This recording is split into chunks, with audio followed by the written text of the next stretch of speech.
and 10 years later, there's no lake, there's no piazza.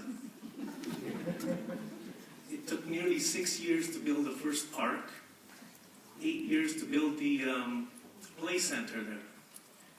My child was less than a year old when we moved in. And my wife and I, we had to drive our children to the nearest parks. You know, that's ridiculous. We had to go to the park across the street from Canadian Tire. We had to go to we had to drive to the park across the street from Victoria Manor. This development has just been delays after delays. It's other developments around us, the Lakeview homes, the Monarch homes north of Pelican Mills, the Countrywide, they all started after us, and they're all completed. And we're still struggling to finish the residential portion. So, just want to continue by saying, even this latest condominium that's being built, the 4-story, seems to be having some delays. For the longest time, there hasn't been any considerable construction going on. It's almost like everything the developer touches is a disaster. Phase 1 was a disaster. Phase 2 with Andrew was a disaster. The cathedral is a disaster, 30 years in the making. There's a new Coptic center. There's a new Coptic church on Steeles Avenue. It's nearly finished.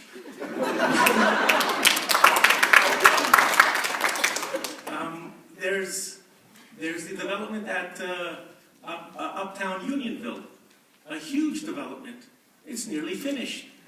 It started a year ago and it's almost finished. We're 10 years in the making.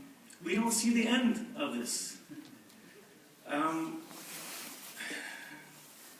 Having said that, yes, there are serious traffic issues. It used to take me 5 minutes to get to the 404 in Major Mac. Now it takes me 25 minutes. No exaggeration. 25 minutes. I have to, like Tammy mentioned, bus my kids. I take my kid to a private school because the schools are all full. The French immersion school is full. This is ridiculous.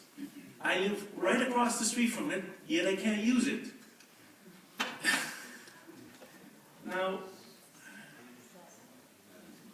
I want to also mention some of the design aspects of this Cathedraltown vision.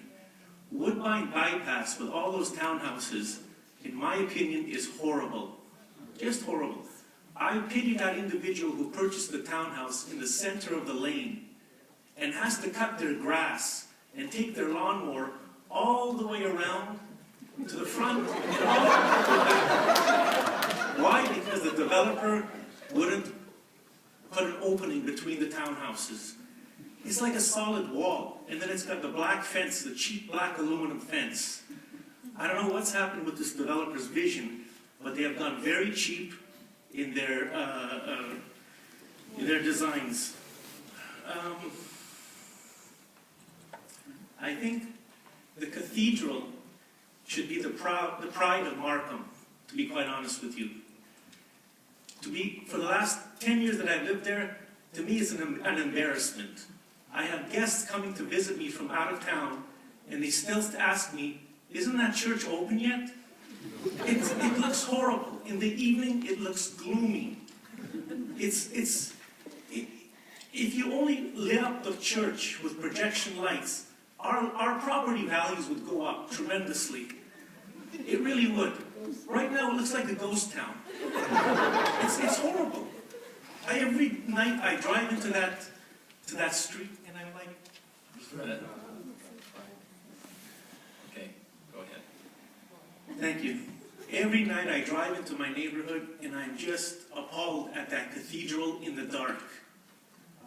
Fine, they can't get the altar together, they can't get it open, put some lights on it. Markham, be proud of that landmark. You know, it's turned into a white elephant, if you ask me. You know, and one person is dictating that whole area. Come on, council council has to put Helen Roman and the development accountable for some of their actions. You know, this has gone far enough. I really truly believe my home value is lower than it should be, in part because of that cathedral, the condition it's in. I'm not saying that you guys have to make it open, but at least make it presentable. And I guess that's it. I thank you.